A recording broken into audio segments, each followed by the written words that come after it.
Nah, jadi hendak mencari guru itu dua. Satu, di hati siapa gurunya. Oh, gurunya si fulan. Gurunya si fulan, fulan sampai ke Rasulullah, berarti bujur. Dua, di hati kitab yang ia baca. Oh, kitab yang ia baca tuh kitab yang bujur-bujur terkenal. Ya kan, oh karangan Imam Ghazali, tahu dah Imam Ghazali.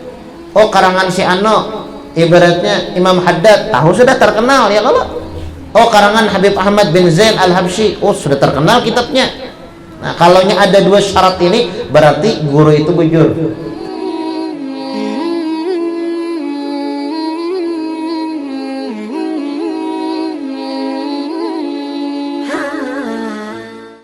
Bismillahirrahmanirrahim. Alhamdulillahirabbil alamin. Wa bihi nasta'in ala umuri dunya wa din. Wa sallallahu wasallam ala sayyidina Muhammadin khatimin nabiyyin wa ala alihi wa sahbihi wa sallim ajma'in.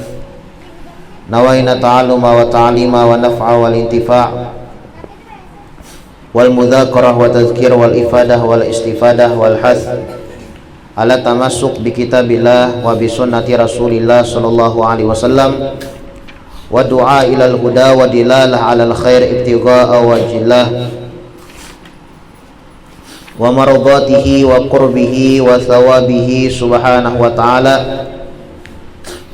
Allahumma salli wa sallim ala sayyidina Muhammadin miftahi babi rahmatillah adada ma fi ilmillah salatan wa salaman daimaini bidawami mulkillah wa ala alihi wa sahbihi wa man walah. Allahumma inna nas'aluka fahman nabiyyin wa hifdzal mursalin wa ilhamal malaikatil muqarrabin. Allahumma aghnina bil ilmi wa zayyina bil hilmi wa akrimna bit taqwa wa jamilna bil afiyah ya arhamar rahimin ya arhamar rahimin ya arhamar rahimin. Bismillahirrahmanirrahim. Qala al-musannif al-imam Al-Habib Ahmad bin Zain Al-Habsyi fi kitabihi Risalatul Jami'ah ila Angal. Berkata Al-Imam Al-Habib Ahmad bin Zain Al-Habsyi di dalam kitabnya Risalatul Jami'ah sampai daripada perkataannya,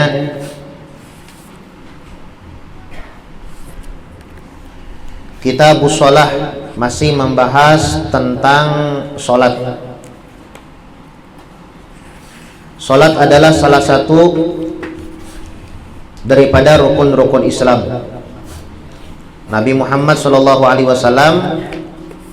beliau bersabda dalam sebuah hadisnya, as-shalah imaduddin faman tarakaha faqad hadamaddin. Sholat itu adalah tiangnya agama. Barang siapa yang meninggalkan sholat, maka sungguh dia meruntuhkan atau merobohkan agamanya sendiri. Nah, makanya di dalam sholat ini kita harus bujur-bujur. Apa aja syarat, apa aja rukun, apa aja pembatal-pembatal sholat, supaya kita mengetahui keabsahan sholat kita, bujurkah kadakah. Sebab awwalu syai'in yuhasabu alaihil abad yaumal qiyamah as-shalah. Yang pertama kali yang dipertanyakan oleh Allah Subhanahu wa taala nantinya di hari kiamat adalah perkara salat. Apabila salat itu bujur, ibadah yang lain mengikut. Tapi kalau salatnya kada bujur, maka ibadah-ibadah yang lain kada diterima oleh Allah Subhanahu wa taala. Jadi salat itu adalah salah satu rukun daripada rukun-rukun Islam. Kemarin mungkin sudah kita panjang lebar membahas tentang sholat, ya kan? Sedikit kita kupas kemarin tentang sholat.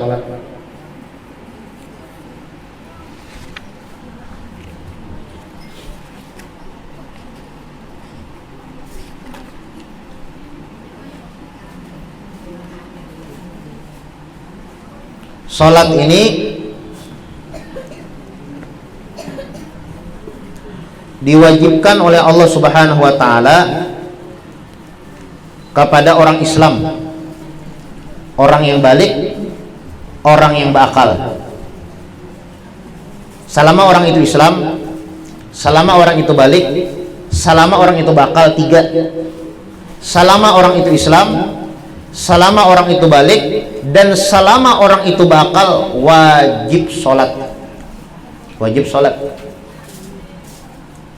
Kalau orang selain Islam kada wajib, ya kalau. Atau misalnya orangnya Islam tapi belum balik, kada wajib, tapi dianjurkan bagi orang tuanya yang mempunyai anak umur 6 tahun atau 7 tahun diperintahkan sudah sholat. Bilanya 10 tahun kada sholat, fadribuha, pukul, tapi pukulan yang tidak menyakiti atau memudaratkan. Jangan sampai memukul anak sampai bapatahan tulang. Tujar anak si anu patah tulang gara-gara apa? Gara-gara kada sembahyang, dihukum makan kuitannya, habis ke rumah sakit. Nah, yang repot kita juga ya kalau. Nah, jadi pukulan yang menjarai, itu ya terserah aja nah kayak apa caranya. Ulama fikih itu mengatakan memukul dengan kayu siwak. Kayu siwak. Nah, ini kan menurut dipukul kata sakit nih. Kayu siwak lain kayu pamangkih. Mun kayu pamangkih pen hantam makan ke anak keluar darah bebelar. Mun kayu siwak nih kan lama, bila dipukul kan ada apa-apa ulama ya kalau lama memisalkan dah mukul dengan pakai kayu siwak jar. Artinya ya pukulan yang kada menyakiti. Maksud di sini bukan hanya sekadar pukulan aja, tapi pukulan yang mendidik. Kayak pacarannya supaya anak ini bilanya kada sholat jarak, entah itu kada diberi duit seumpamanya, atau seumpamanya nang kayak apakah seumpamanya caranya kada masih dengan pukulan. Nah, jadi sholat ini hukumnya wajib atas orang Islam dan orang yang balik. Artinya mau kada balik ya kan, umur 7 tahun dianjurkan, diperintahkan. Apabila 10 tahun umur sudah, maka ini belum balik lagi, amunnya kada sholat dipukul. Nah, balik itu kan kemarin itu ada 3. Bilanya bebinian haid ya Allah, bilanya lelakian keluar sperma, atau umurnya lebih pada 15 tahun haid kada. Soalnya kan ada orang bebinian tuh kada haid, ada bebinian tuh kada haid, ada juga lelakian tuh kada kada mimpi, ada juga lelakian tuh kada mimpi. Tapi bila umurnya 15 tahun maka dikatakan orang ini sudah balik. Nah, Islam balik berakal, wajibnya sholat. Amun orang itu Islam, orang itu sudah balik dewasa, tapi akalnya kada ada, orangnya gila, kada wajib sembahyang. Nah, kemudian sholat ini diwajibkan oleh Allah Subhanahu Wa Taala kepada Nabi Muhammad Sallallahu Alaihi Wasallam yang awalnya 50 waktu, bakurang menjadi 5 waktu. Kisah Isra Mi'raj Nabi Muhammad diperjalankan oleh Allah dari Masjidil Haram ke Masjidil Aqsa Palestina, kemudian naik ke Sidratul Muntaha, menghadap kepada Allah Subhanahu Wa Taala, menerima titah sholat yang asalnya 50 waktu, bakurang menjadi 5 waktu. Yang zuhur, asar, maghrib, isya, subuh, itu 5 waktu. Pertanyaannya, sholat yang pertama kali yang dikerjakan oleh Nabi Muhammad sholat apa? Sholat zuhur. Zuhur itu bahasa Arab, mun bahasa kitanya zohara, nampak. Zuhur artinya nampak. Kenapa? Jadi sholat di tengah hari itu disebut dengan sholat zuhur, sholat nampak, karena pertama kali dikerjakan oleh Nabi Muhammad.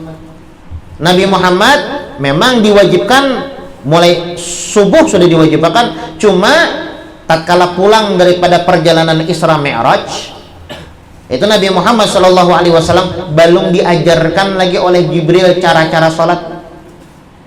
Padahal diperintahkan sholat subuh, cuma Nabi Muhammad kada tahu caranya nang kayak apa sholat, belum diajarkan oleh Jibril lagi. Nabi Muhammad itu si guru juga. Nah, kalau pang ibaratnya Nabi Muhammad itu kada berguru ajar, berguru juga. Siapa guru Nabi Muhammad? Jibril.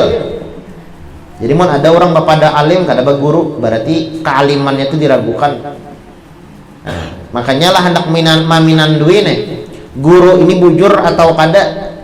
Satu, lihati lawan siapa yang berguru. Dua, kitab apa yang ia baca, sanad kitabnya ini apa yang ia baca.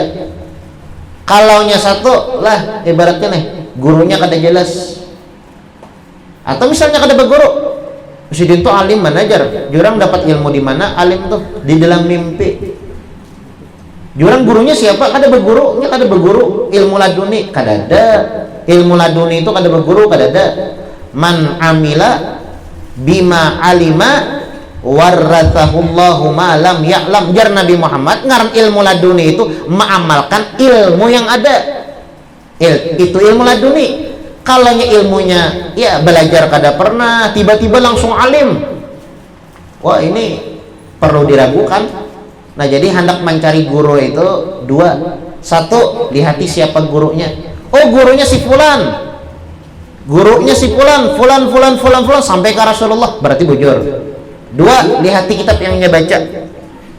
Oh kitab yang ia baca tuh kitab yang bujur-bujur terkenal. Ya kan, oh karangan Imam Ghazali, tahu dah Imam Ghazali. Oh karangan si Ano, ibaratnya Imam Haddad, tahu sudah terkenal ya kalau. Oh karangan Habib Ahmad bin Zain Al-Habsyi, oh sudah terkenal kitabnya. Nah kalau ada dua syarat ini berarti guru itu bujur. Nah, Nabi Muhammad berguru juga. Siapa guru Nabi Muhammad? Jibril. Jadi tatkala Allah Subhanahu wa taala mewajibkan salat kepada Nabi Muhammad SAW yang awal itu salat subuh, Nabi Muhammad kada tahu caranya lagi. Malaikat Jibril kan melajari, lalu kada menggawi. Apabila Nabi Muhammad menggawi salat, pertama kali yang dikerjakan salat zuhur. Makanya zuhur itu artinya nampak, zahara nampak. Kenapa jadi disebut dengan zahara nampak zuhur? Karena pertama kali dilakukan oleh Nabi Muhammad sallallahu alaihi wasallam. Ini salat inilah seberataan Nabi itu mempunyai salat khusus. Nabi Adam itu diwajibkan sholat subuh, tapi kan ada 2 rakaat. Kita umat Nabi Muhammad 2 rakaat ya kalau sholat subuh nih. Nabi Adam itu diwajibkan sholat subuh, tapi kan ada 2 rakaat. Wallah alam berapa rakaat jumlahnya. Pokoknya umat Nabi Muhammad ini paling ringan, paling sedikit kewajiban yang Allah Subhanahu wa taala wajibkan lawan umat Nabi Muhammad yang paling sedikit. Ada kalau kisah ketika Isra Mi'raj Nabi Muhammad dijulung ketika pulang Isra Mi'raj, lalu Nabi Musa bertakon, "Ya Muhammad, apa yang Allah Subhanahu wa taala wajibkan kepada engkau dan umat engkau?" Jar Nabi Muhammad, "Khamsuna shalah." 50 waktu Nabi Musa ayat salat. Oh, ujar Nabi Musa, kebanyakan gitu. Umat ikam kasihan, halus-halus. Kada bakalan kuat. 50 tuh banyak, babulik gen. Lalu babulik bakurang 5 menjadi 45 waktu. Ujar Nabi Musa, masih banyak. Kada harapan sanggup umat ikam. Mau 45 waktu. Bayangkan biar 45 waktu. 5 waktu jadi bilang ngalih benar. Ini 45 waktu. Ujar Nabi Musa, kebanyakan. Babulik pulang 40. Bakurang menjadi 5 waktu. Nah, jadi umat terdahulu tuh banyak sholatnya. Mungkin kita 5 waktu aja, 5 waktu aja lah. Ini memang mau dibandingkan dengan umat yang lain banyak. Nabi Musa lebih pada 50 waktu. Nah jadi sholat, kalau Nabi Adam itu waktu sholatnya subuh, tapi wallah alam lah berapa waktu kada tahu. Kalau Nabi Daud itu waktu sholatnya waktu zuhur. Kalau Nabi Sulaiman itu waktu sholatnya waktu asar. Kalau Nabi Ya'qub waktu sholatnya waktu maghrib. Kalau Nabi Yunus waktu sholatnya waktu isya. Tapi kadang kayak kita sholatnya lah, mun kita kan subuh 2, zuhur 4, asar 4, maghrib 3, isya 4. Itu kita, tapi bubuhannya lain lagi. Bubuhannya satu waktu aja, tapi banyak. Ya kah? Banyak. Nah, makanya apa? Kuntum khaira ummatin ukhrijat linnas ta'muruna bil ma'ruf wa tanhauna 'anil munkar. Kuntum khaira ummatin, jar Allah taala, ikam wahai umat Nabi Muhammad, umat yang paling baik. Kada ada yang paling baik daripada umat Nabi Muhammad, kada ada. Makanya Nabi Musa kepingin hendak jadi umat Nabi Muhammad, kepingin melihat nih ya kah, keutamaan umat Nabi Muhammad Shallallahu Alaihi Wasallam di dalam kitabnya. Musa itu apa? Zabur Nabi Daud lah, Taurat Nabi Isa lah, Injil berarti lah. Injil siapa? Injil Isa. Nabi Musa Taurat berarti lah. Di dalam kitab Taurat itu Nabi Musa membaca tentang keutamaan umat Nabi Muhammad. Kepingin Nabi Musa memintai lawan Allah Subhanahu wa taala, ya Rabb, ij'alni min ummat Muhammad.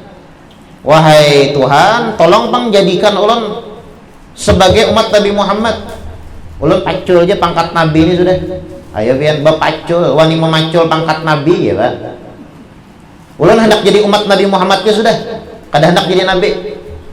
Ujar Allah Subhanahu wa taala di dalam Al-Qur'an, ya Musa, qad ikhtartu bi kalami wa bi risalati fakhudh ma ataituka wa kun minasyakirin. Wahai Nabi Musa, sudah aku jadikan ikam ini adalah rasulku, orang yang bisa berinteraksi dengan aku, maka ambil apa yang aku beri, wa kun minasyakirin, jadilah orang yang pandai bersyukur. Kada kawa Nabi Musa jadi umat Nabi Muhammad, artinya saking hebatnya ya Allah. Nah, jadi umat Nabi Muhammad Shallallahu Alaihi Wasallam ini adalah umat yang terbaik, umat yang paling baik dibandingkan umat-umat yang lain. Nah, jadi sholat 5 waktu ini dikhususkan dan diperuntukkan kepada umat Nabi Muhammad. 5 waktu nih ya Pak. Zuhur, asar, maghrib, isya, subuh. Ini diperuntukkan kepada umat Nabi Muhammad Sallallahu Alaihi Wasallam. Faslun Kitabus Shalah. Ini pasal membahas tentang salat. Yustaratu li sihhati sholati, disyaratkan agar salat kita ini sah.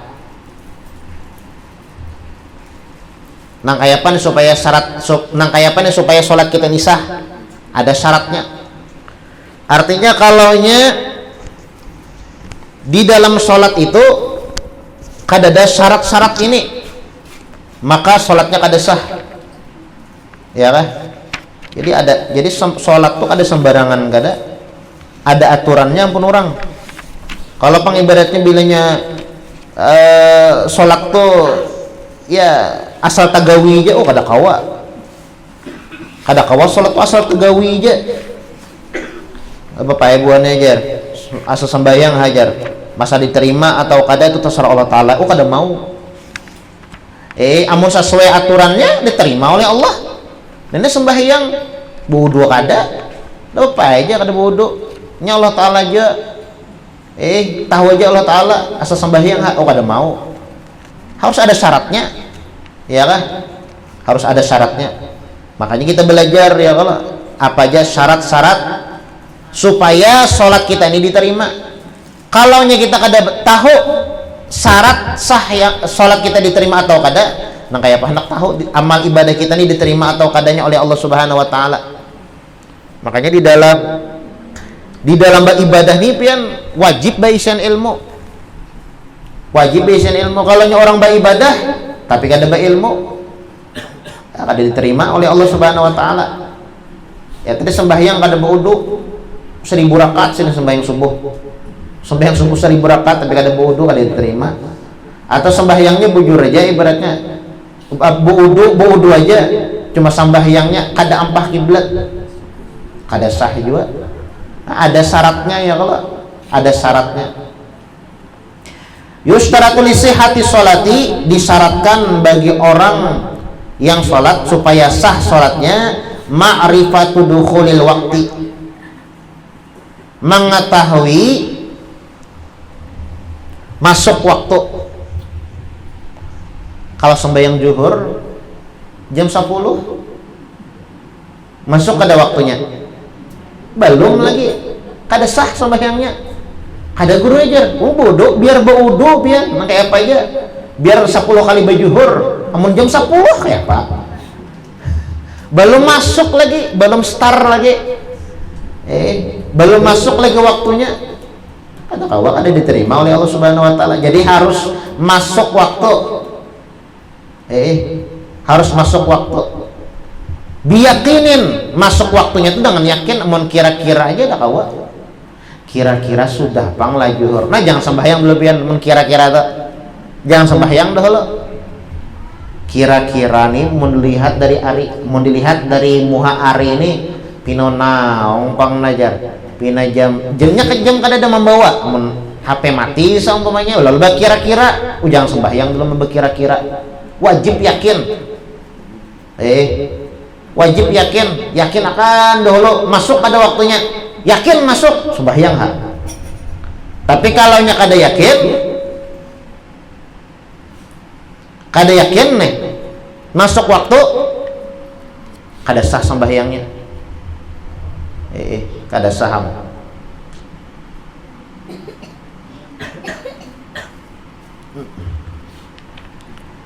Nah kemudian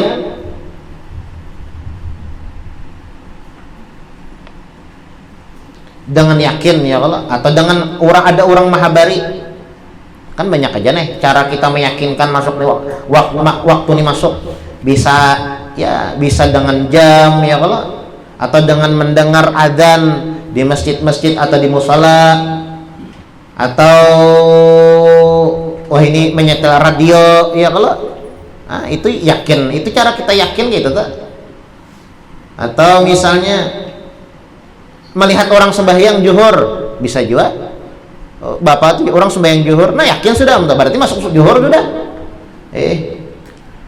Orang berjuhuran semuanya ada, berarti memang sudah masuk waktu zuhur. Kan banyak cara yakin tuh kayak apa guru jar. Cara yakin tuh ya cara meyakini bahwasanya waktu itu sudah masuk.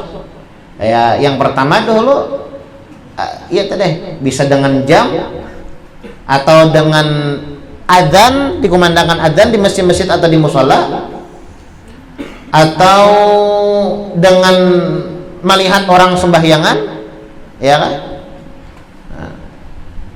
bisa juga. Tapi ibaratnya kayak di tengah hutan ya kalau ngalih banget tuh. Tapi mau bisi jam nggak ada apa-apa, bisi jam.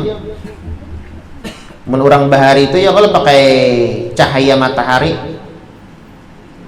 amunnya ditajaknya tongkat ya kalau amunnya ambayang itu lewat sedikit dah pada ujung tongkat tuh, kan tongkat tuh amunnya lurus, matahari di tengah-tengah tergeser sedikit ibaratnya, berarti waktu zuhur sudah sampai.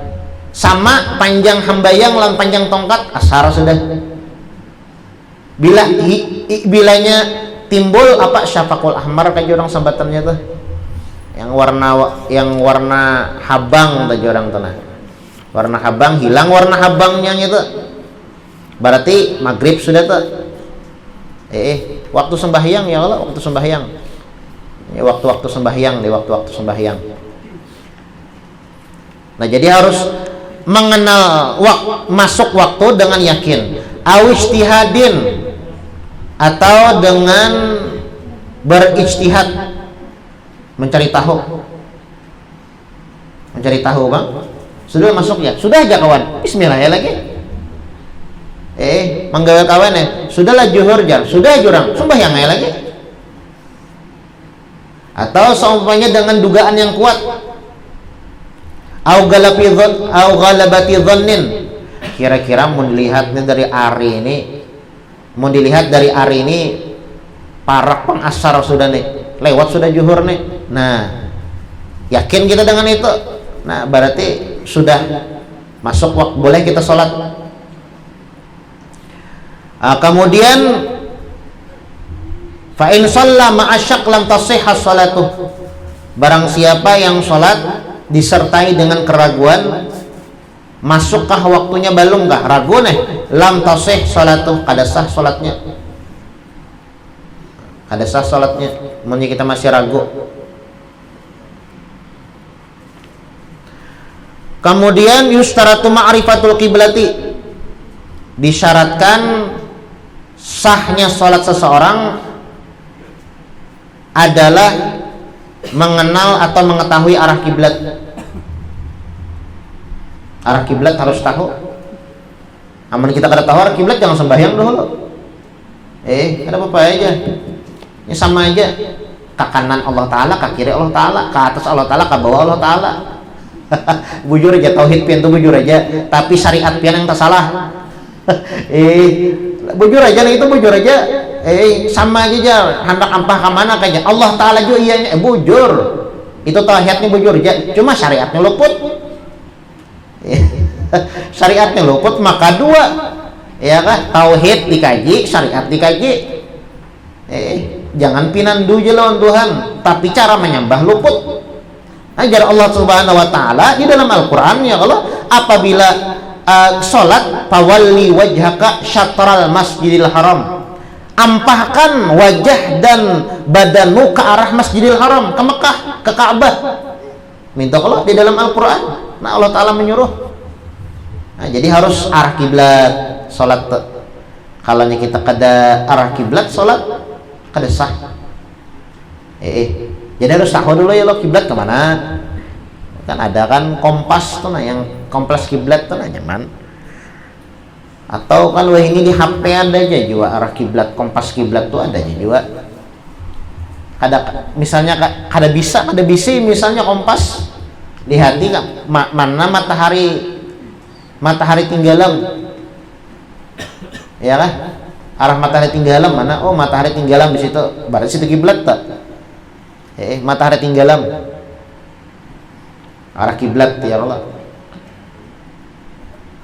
Nya kiblat amun anu panggurujar sembahyang barabah, kalau nya berdiri baduduk kan kiblatnya muha dan badan, ya Allah lah. Nah, kalau nya sembahyang ini kan kalau nya orang sehat kan berdiri, kalau nya kada kau berdiri baduduk, ya Allah. Kalau nya kada kau baduduk barabah, ya kada kawa berabah bati lantang, ya kada minta kalau. Nah, kalau nya berdiri baduduk tuh tahu aja arah kiblatnya. Kalau nya berabah bang, berabah arah kiblatnya kayak apa? Berabah itu arah kiblatnya wajah dan dada. Kalau nya berdiri kan dada aja. Nah, dada. Kalau berdiri baduduk dada. Makanya pian bilangnya salam tuh hati-hati ketika salam. Amunnya salam tuh kan kupala jangan dikulingkan. Kalanya teumpat lawan awak-awaknya batal lang, kada saham sembahyangnya. Assalamualaikum warahmatullah. Nah teumpat taleh. Ya kan? Orang kepala aja yang bergerak. Assalamualaikum warahmatullah. Sakira-kira pipi orang di belakang melihat pipi kita. Ya Allah, cara salam nih ya Allah. Sakira-kira orang yang di belakang melihat pipi kita. Assalamualaikum warahmatullah. Nah kupala aja yang bakuling. Ini kada assalamualaikum warahmatullah jar. Nyano selajur mano menggarepokan pinggang. Assalamualaikum warahmatullah. Asa menggarepokan pinggang selajur menyelajur.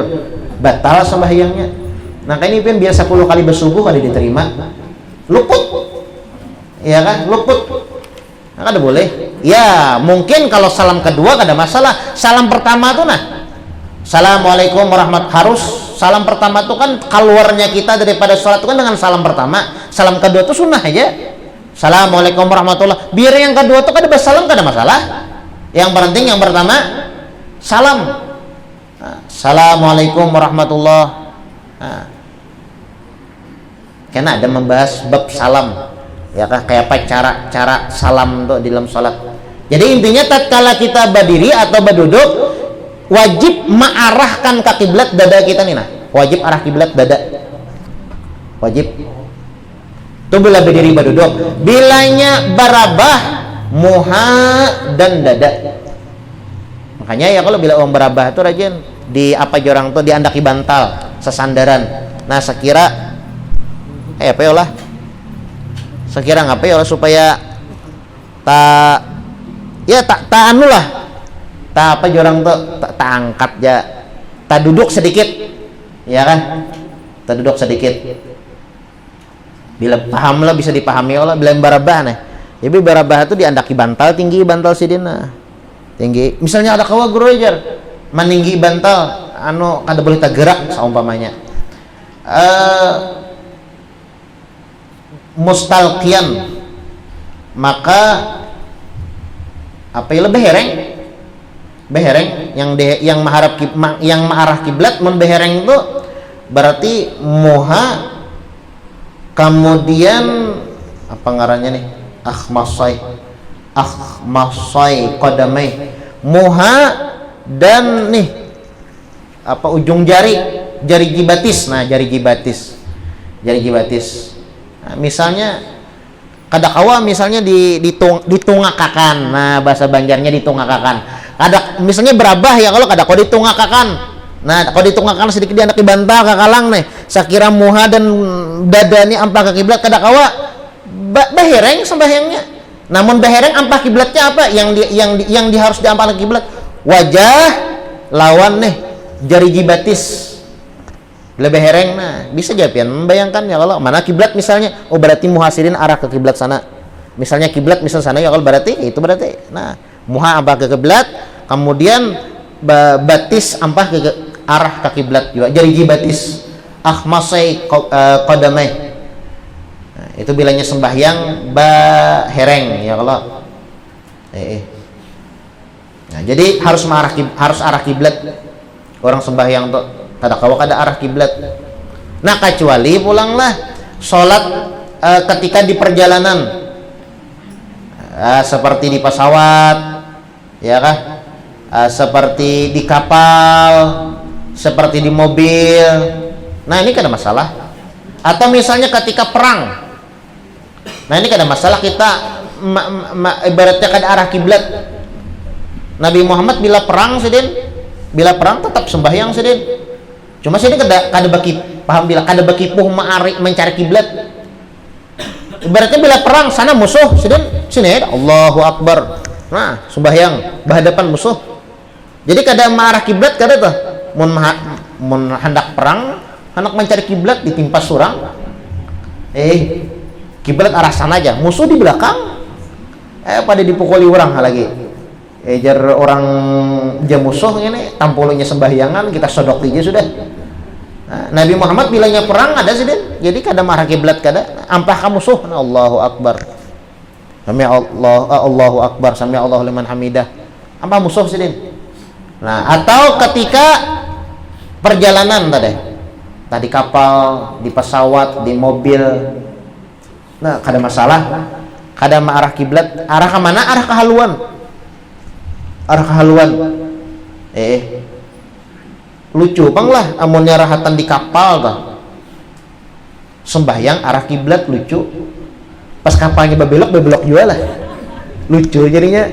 Nanya beristilah sudah ya kalau mano mencari kompas arah kiblat ini dapat aja tak ya kalau kiblatnya arah sana aja Allahu Akbar. Soalnya kapalnya bebelok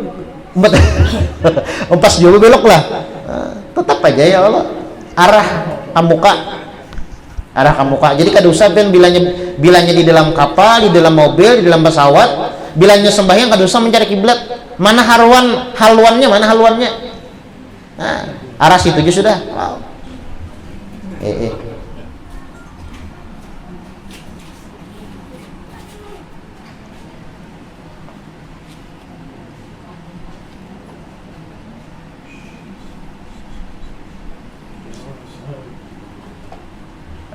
Itu ma'rifatul kiblat, mengenal harus mengetahui arah kiblat ya kah. Itu bisa juga dengan apa ngarannya dengan kompas tadi ya, kalau kompas kiblat, atau ada mahabari orang seumpamanya arah kiblat sana aja dah, atau misalnya kompas, misalnya kalau kompas, tak misalnya kita bapak ikut di kompas arah kiblat sudah cukup. Atau misalnya bata konan orang arah kiblat mana sana aja, kadusa lagi pian ba istilah nah ba istihad seorang ibaratnya dosa umpat orang aja. Atau misalnya melihat orang sholat arah ke sana, pian misalnya di perjalanan misalnya orang sholat arah ke sana ibaratnya umpat orang ke sana kadusa pian bujur kada orang nih sembahyang arah ke sana. Oh bisa mencari, pokoknya bilangnya orang sholat arah ke situ umpati juga.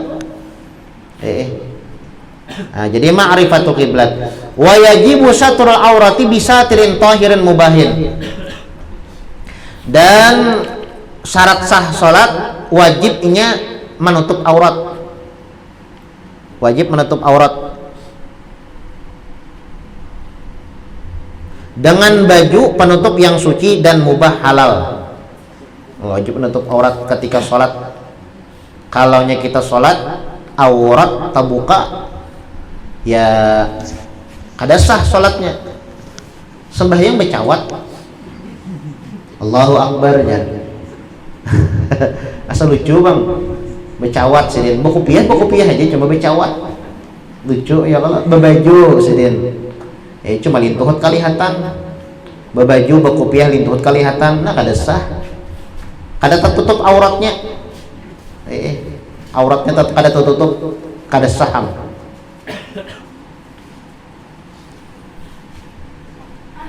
Lawan pulang lang ngaran penutup aurat nih jangan sampai kelihatan warna. Misalnya nepian sembahyang, ulun guru sembahyang ja, babaju ja, tapi bajunya yang plastik yang tarang lah.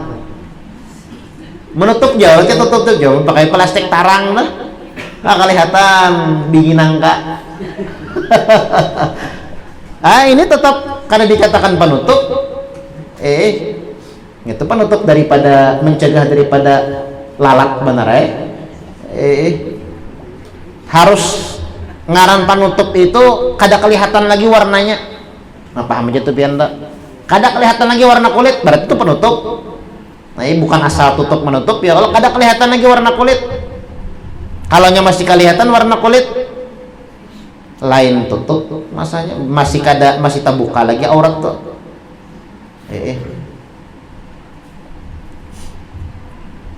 Aurat, satrul aurati, menutup aurat, ya kan? Wajib ketika sholat. Kalaunya kita sholat tapi aurat kita terbuka, nah kada saham sholat kita. Nah, kemudian lawas dua lagi pengajian deh. Kan aja pulang masalah aurat ini kita bahas pertemuan yang akan datang. Ada yang bertakon nggak? Masalah aurat ini panjang, kan Allah jelaskan pulang. Nggih.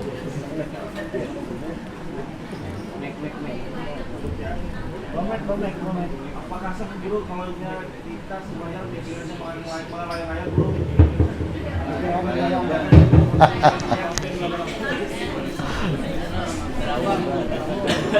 Melayang-layang.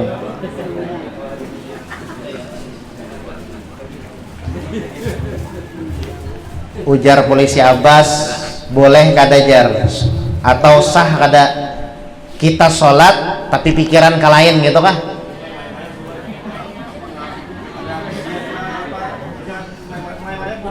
Melayang-layang kayak apa kisahnya?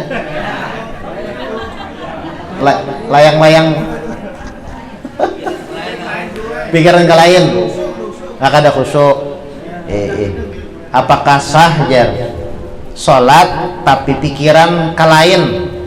Nah, ujar Allah Subhanahu wa taala di dalam Al-Qur'an, la taqrabus shalah wa antum sukara. Jangan kalian sholat sedangkan kalian mabuk. Arti mabuk di sini kada ingat lawan Tuhan. Di dalam ayat yang lain, wailun lil musallin alladzina hum an salatihim sahun. Celaka bagi orang yang sholat, orangnya sholat tapi pikiran ke lain. Itu deh malayang-layang ya polisi Abbas. Nah, apakah sah? Ya, kalau sah atau kada, ulama berbeda pendapat. Kalau Imam Syafi'i sah sholatnya tapi kada diterima, sekadar menjatuhkan kewajiban aja. Paham bian? Sekadar menjatuhkan kewajiban aja, pahalanya kada dapat. Ya tadi, wailun lil musallin alladzina hum an salatihim sahun. Berbeda dengan pendapat Imam Ghazali. Imam Ghazali itu mengatakan bahwasanya arkanus shalah tsamaniyata asyar. Rukun salat itu jasidin 18. Bertambah sebuting. Jangan rukun salat itu ada 17, ada 13 salat. Ada 17, ada 13. Yang tumak ninahnya dihitung sebuting 13 berarti. Yang tumak ninahnya dihitung batatarusan. Rukuk tumak ninah, i'tidal tumak ninah, sujud tumak. Amun dihitung terus tumak ninahnya 17 berarti. Tapi ujar Imam Ghazali kada 17, kada 13, kada bertambah sebuting apa? Khusyuk. Karena bilanya salat kada khusyuk, kada sah menurut Imam Ghazali. Tapi kalau menurut Imam Syafi'i sah salatnya tapi kada dapat pahala, hanya sekadar menjatuhkan kewajiban. Nah, bagaimana ya kalau cat mengatasinya. Aduh, pengajian bahasa pulang dengarannya. Kayak apa caranya? Ulama mengatakan satu, bisa mentadabbur apa yang kita baca. Allahu Akbar. Takbir pertama nih, takbiratul ihram. Ketika kita mengucap Allahu Akbar, Allah yang maha besar itu artinya ya kalau arti secara global, secara umum. Allahu Akbar, Allah maha besar. Tapi tatkala kita mengucap Allahu Akbar, ujar ulama itu, ya kan? Kita letakkan semua keinginan kita itu di sinilah, di lain telapak tekan, di tangan kita. Ketika mengangkat takbir Allahu Akbar, seolah-olah kita lempar dunia ke belakang. Artinya sebenarnya lawan Allah Subhanahu wa taala sudah sitok satu. Yang kedua, ulama mengatakan tatkala kita mengucap kalimat Allahu Akbar, Allah maha besar, Allah maha hebat. Artinya kita bisian masalah bahwa sholat Allahu Akbar, Allah lebih hebat daripada masalah yang aku hadapi. Allahu Akbar, bisian penyakit misalnya. Makanya ya kalau wali-wali itu bilanya bisian masalah pasti sholat. Mun kita kan bilanya ada masalah curhat ke medsos. Hari ini jangan rumah sakit. Nah, asa sakit kepala ibuan anak, asa sakit buahnya kepala aja. Masang status. Kalau bubuhan wali gitu, bilanya ada dapat musibah, dapat masalah, mengeluhnya ke Allah. Di mana andaknya? Di dalam takbir Allahu Akbar tadi. Ada masalah, Allahu Akbar, masalahku ganal, tapi aku bisian Tuhan yang lebih ganal. Nah, bisian penyakit nih, Allahu Akbar, penyakitku ini ganal, tapi aku bisian Tuhan yang lebih ganal, yang bisa menyembuhkan penyakit. Nah, jadi bagaimana kita memahami ya kan makna-makna daripada sholat, ya kan? Ya dengan mentadabbur tadi, belajar bagaimana tadabbur makna-makna di dalam sholat, ya kan? Bacaan-bacaan yang kita baca di dalam sholat. Tapi Imam Ghazali beliau mengatakan, ya kalau bisa kita mulai awal takbir sampai salam ingat sebagian, ya kan? Mulai awal takbir sampai salam ingat lawan Allah Subhanahu Wa Taala. Nya sholat kita itu diterima tergantung siapa kita ingat. Apa disebutkan di dalam hadis tah? Allahumma shalli ala sayyidina Muhammad. Ma'aqal minha aja. Apa? La yaqbalis sholah illa ma'aqal minha. Kalau kada salah kayak itu. Sholat itu kada bakal diterima. Sholat itu diterima oleh Allah Subhanahu Wa Taala tergantung siapa kita ingat. Kita sholat 5 menit, ingatnya cuma 1 menit, ya 1 menit. Ya kan? Nah, jadi kita mengkawal mulai awal sampai akhir ingat lawan Tuhan. Kalau kada kawa, ulama mengatakan dari Imam Ghazali yang pertama kita ingat ketika menyebut kalimat wajjahtu wajhiya lilladzi fataras samawati wal ard. Doa iftitah ya kalau wajjahtu wajhiya lilladzi fataras samawati wal ard. Nah, kita ingat Allah Ta'ala atau kita renungi maknanya, wajjahtu aku hadapkan wajhiya lilladzi badanku atau wajahku kepada Tuhan yang menciptakan langit dan bumi. Itu yang pertama. Yang kedua, ketika mengucap iyyaka na'budu wa iyyaka nasta'in, hanya kepada Engkau kami menyembah, hanya kepada Engkau kami meminta pertolongan. Yang ketiga, ketika membaca assalamu alayka ayyuhan nabiyyu wa rahmatullahi wa barakatuh di dalam tahiyat. Ingat kita di 3 tempat itu, maka dikatakan ujar Imam Ghazali, sholat seseorang tersebut khusyuk. Nah, itu caranya. Ada lagi? Ya. Tentang menentukan arah kiblat. Oke. Tentang menentukan arah kiblat. Kita ketika berada di rumah sakit, misalnya habis operasi dulu, kondisi badan masih belum sehat, masih kepala pusing, belum bisa bangun lagi. Terus bagaimana dengan syarat dan tentunya tentang wudunya? Wudu. Tidak bisa bangun mencalonkan. Wudunya ya. Jadi mungkin bisanya berbaring aja, karena belum bisa bangun. Terus bagaimana dengan wudunya? Wudunya kalau orang garing, kalau memang kajar dokter kada apa kana banyu, kita wudhu dengan kayak apapun caranya. Ya kan, bisa kita bawa ember ke situ seumanya, walaupun orangnya kada kau berjalan ke tempat pewuduan seumamanya. Kita bawa air, ya kan, atau pakai aqua. Ya kan. Tapi jar dokter kada kau wudu jar, ada kana banyu orang nih. Ibaratnya kalau kena banyu tambah parah.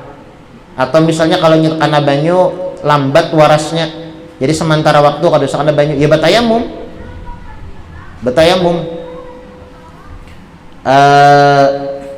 Tapi ada syarat-syarat tayamum ya. Kalau selama itu kada ada perban di anggota wudhu. Tapi kalau ada perban kena ada lagi masalah-masalahnya. Tapi kalau hanya masalah garing biasa lah, kada ada perban ibaratnya. Cuma iya jar dokter nih kada kawa kena banyu dahulu sementara, iya batayamum ay. Tayamum ay. Terus pertanyaan kedua ini mewakili ibu-ibu ini.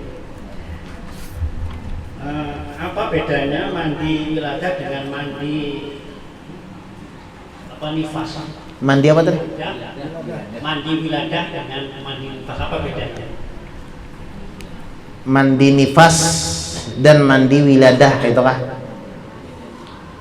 Sama juga, mandi haid, mandi nifas, mandi wiladah. Sebaratan wajib lah. Mandi haid wajib. Kemudian mandi wiladah itu setelah melahirkan. Mandi wiladah itu mandi setelah melahirkan, wajib mandi. Kemudian nifas itu setelah darah terputus setelah melahirkan. Wiladah itu apa ya lah? Setelah anak keluar, ya anak keluar maka wajib mandi. Kemudian nifas itu kan setelah melahirkan itu kan ya keluar darah, ya kan, keluar darah. Ada yang 4 bergiring orang ay, ya kan, nifas ada yang 40 hari, ya kan, ada yang sehari semalaman, ya kan, ada ya bermacam-macam ay, ya kan, keluar darah. Nah bila terputus dari darah itu wajib pulangnya mandi. Nah, jadi wiladah itu mandi setelah keluar anak. Bilanya keluar anak, nah wajib mandi. Nah kemudian diwajibkan pulang mandi setelah putus darah nifas. Darah nifas putus, maka wajib inya mandi. Gitu. Nifas nih ngaran babinian lah, jadi kurang mano loh. Gaun babinian. Ada lagi guru ini. Kapan waktunya mandi wiladah? Wanita habis melahirkan, sedangkan kondisinya kan berbeda-beda ya, setiap orang ya. misalnya habis operasi kan tidak bisa kena air. Kapan waktunya mandinya? Ketika operasi abis tuntung banu tuh ya kalau ngalih. Oh. Karena operasi ya kalau sesar. Lalu yang kayak apa caranya? Ya kalau cukup dengan tayamum. Kalau memang ada kawat tayamum. Tayamum dengan debu, ya kan? Tayamum dengan debu. Tayamum itulah kada mesti debu tuh yang banyak kada. Tayamum itu daripada aja asal ada debu aja berikit di tangan. Kemudian kita bertayamum yang bertayamum, tayamumnya kayak apa aja? Apakah berguling? Ada tayamum tuh yang dibasuh, yang diusap muha dan tangan aja. Nah jadi berarti cari debu kan di dinding-dinding tuh kan ada debu, kita ambil, kemudian kita apa aja orang tuh kita apa ya lah tipis supaya kada banyak debunya itu nah ya kan. Kemudian kita sapuakan caranya nih bertayamumnya seperti itu. Ini pertanyaan keempat dulu. Wah. Terus. Jangan lu membacanya. Misalnya waktu zuhur ini jam 12.30. Pas mau Anda melakukan sholat jam 13 siang. Mengalami haid. Terus bagaimana dengan sholat zuhurnya? Wajib digodok apa tidak? Apabila sudah masuk waktu, kemudian si haid ini belum datang, ya kan? Kemudian datang jam 1 datang, maka wajibnya mengkodok.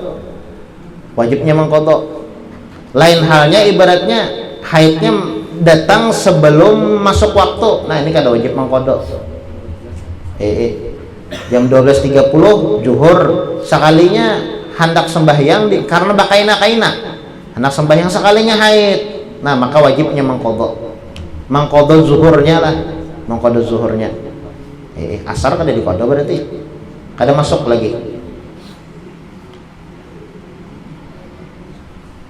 Habis dah. Oh amat penting. Jangannya ulang membaca tadi lah. Mengkodok boleh berjemaah enggak? Mengkodok boleh berjemaah. Mengkodok boleh berjemaah. Kalau imamnya mengkodok ada makmum mengikuti gimana? Di antara syarat sah salat ini karena ada dijelaskan bahwasanya si imam itu kada ada hutang. Kodok itu kan bahasanya hutang lah. Nah, kodok itu bahasa kitanya hutang. Kada ada hutang salat wajib. Kalaunya imamnya ada hutang salat wajib, ya maka kada sah salatnya. Ini imamnya cuma sholat, ada orang datang menggawil dari belakang. Oh imamnya ada. Kan nggak tahu itu dari belakang. Padahal yang di depan tuh orang kodok, dia menggawil ikut bermakmum. Berimaman lah. Ikut berimam. Kalau sholat jamaahnya sah. Sholat jamaah ini jangan kada usah masalah si imamnya ini ibaratnya sholat wajib. Jangan kada usah sholat wajib. Imamnya sholat sunnah aja. Misalnya pian sholat sunnah, Allahu Akbar, ya kan? Sekalinya ada di belakang menggawel berjamaah, kada masalah. Kada masalah toh. Cuma yang dipermasalahkan yang kayak apa tadi ngarannya sholat berjamaah tadi ya, kalau lah sholat berjamaah ya si imamnya ya harus kada ada hutang, kada ada kodoan. Kalau ada kodoan ya pahala jamaahnya kada dapat. Itu aja. Masalah pahala jamaah aja bang. Sholatnya tetap sah. Cuma pahala jamaahnya aja yang kada dapat. Ada lagi?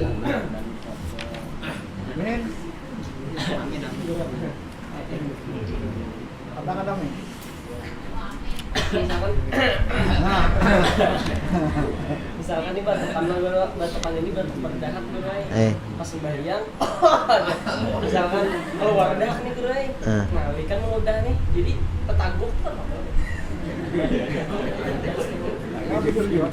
Dahak lah. Kalau liur kada masalah. Kalau liur kada masalah. Kalau dahak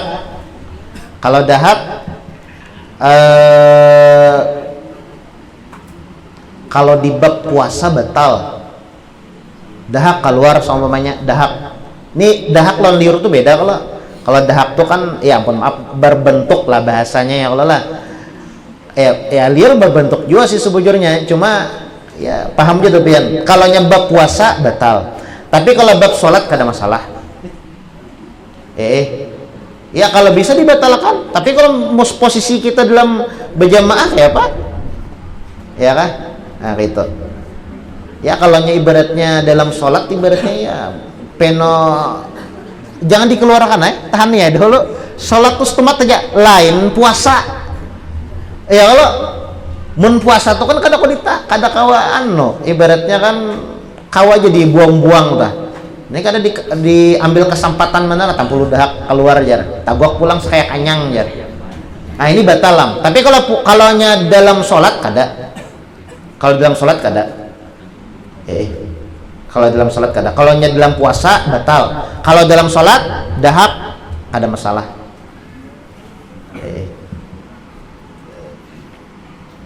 Ada lagi? Masalah pada Oke. mungkin waktu kita masih belum balik atau anggapnya sudah balik, sembahyang kita itu kan sembahyang itu lah. Setelah kita mengetahui ilmunya sekarang, berarti sembahyang kita dulu itu semacam kayak kali terima. Bolehkah kita mengkodok sekarang? Mengkodok Kan sembahyang aja waktu itu. Cuma setelah kita mengetahui ilmunya, berarti sembahyang kita tuh kayak kali terima mereka. Iya, kurang pas. Lalu kita kodok sekarang. Masalah sembahyang tuh sebujurnya diterima atau kada itu rahasia Allah panglah sebujurnya tuh. Ya mungkin kalau sah atau kadanya nah itu yang kita pertanyakan. Misalnya kita sembahyang aja tapi kada berwudu. Ini pasti ya kalau kada sah. Nah, ini wajib dikodok. Bapak kayak apa kodoknya? Mengkodoknya itu wajib fauran, bersegera. Wajib dikodok. Misalnya Bang, ulun kada tahu ibaratnya jumlah berapa sholat yang ulun tinggalkan.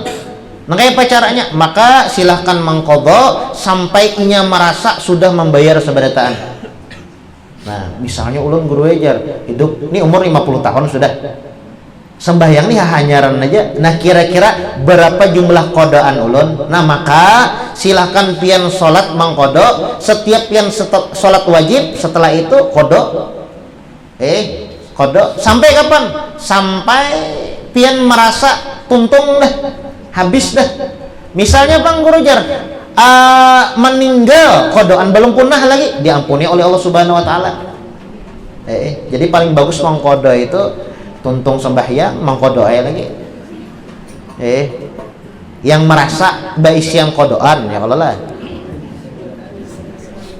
Yang merasa baisin kodoan, makanya biarlah anu ditarim tuh ada bilanya bulan Ramadan Jumat terakhir itu dipelopori oleh Habib Syekh Abu Bakar bin Salim itu menuntaskan masalah ini. Kan bahari itu ngaran kita nih ya, ngaran bahari itu karena ada belajar ilmu, ibaratnya hadir majelisnya hanyaran aja sembahyang tuh asal sembahyang aja bahari itu.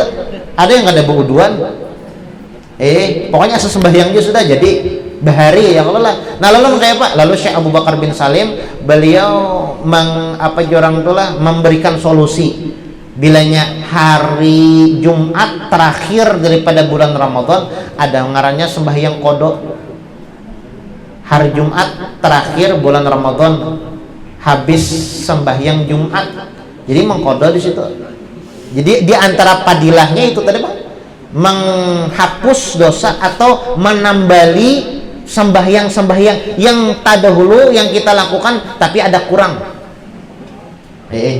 Itu Syekh Abu Bakar bin Salam yang mempelopori. Kalau ditarim digawi nang kayak itu. Ya kalau kita kada nang kayak itu ya apa ngarannya ya kita lakukan setiap kali sholat kodok berapa kali kira apa banyak kayak mun setahun dobian sehari 5 kali setahun banyak benar. Apalagi puluhan tahun. Puluhan tahun kali 5, banyak benar tuh bang. Sudahlah, jam 10 udah sampai subuh petakon terus nih. Batal sedikit. Abdul zikri fa'alam annahu la ilaha illallah, la ilaha illallah, la ilaha illallah, la ilaha illallah, illallah, la ilaha illallah, la ilaha illallah, la ilaha illallah, la ilaha illallah, la ilaha illallah, la ilaha illallah, la ilaha illallah, la ilaha illallah, sayyiduna Muhammadur Rasulullah. Allahumma salli ala sayyidina Muhammad, Allahumma salli alaihi wa sallim. Allahumma salli ala sayyidina Muhammad, ya Rabbi salli alaihi wa sallim. Amin. Bismillahirrahmanirrahim. Alhamdulillahi rabbil alamin. Allahumma salli wa sallim ala sayyidina Muhammadin wa ala ali sayyidina Muhammad. Allahumma ja'al wa usil wahdi wa balik wa taqabbal thawaba ma qara'na min al-Qur'anil azim. Wa man kunna min qawli la ilaha illallah wa masabbahna wa bihamdihi wa sallallahu ala nabi Muhammadin sallallahu alaihi wa alihi wasallam fi hadzal majlisil mubarak hadiyatan wa silahu rahmatan nazilah wa barakatan syamilah wa sadaqatan mutaqabbalan muqaddimu dzalika ila hadrat sayyidina Rasulillah sallallahu alaihi wasallam ila arwahi abaihi wa ikhwani min anbiya'i wal mursalin salawatullahi wa salamu alaihi wa alihi majma'in bismillahir arwahil arba'atil a'immatil mujtahidin wa muqallidin ulamil amil fuqahil muhadditsin wal qur'an mufassirin wa sadatus sufiyal muhaqqiqin wa awliya'il kauni ajma'in wa thawab dzalika ma'a mazidi barika wa ihsanika ila ruh man kanat qaratuha wa bismihi wa ta'ala dzalik min ajli khususan ila ruh sutiyam. Allahumma ja'alha fida'an lahu minan nar wa fikaka laha minan nar wa sitra laha minan nar. Allahumma ighfir laha warhamha wa'afiha wa'fu anha wa walidina wa walidin muslimin wa furah min al-arwah man qawajah wa qam min amzal muslimin kafatan 'am wa khusmul azai wa lazat lahum wa amal jami' bir rahmah wa ridwan wa sakina wa yahim fasihul jannati ya hanan ya manan ya man idza su'ila a'ta idza ista'ina an. Allahumma jubrin kisaran wa aqbal ididaran wa akhtim bis salati amalan wa 'ala al-iman wal islam jami'an ta'afana wa taradin anna wa la tukhayyibna la fi qawlihi la ta'khudna ala qirrah wa ja'al akhir kalamina من الدنيا عند انتهاء أجلنا قول لا إله إلا الله محمد رسول الله صلى الله عليه وسلم. اللهم كما أحيتنا عن غير مفتونين ولا ضال ولا مغير ولا مبتل أنت حسبنا ونعم الوكيل ولا حول ولا قوة إلا بالله العلي العظيم صلى الله عليه وسلم محمد وعلى آله وصحبه وسلم. سبحان ربك رب العزة عما يصفون سلام على المرسلين والحمد لله رب العالمين. تقبل الله منكم.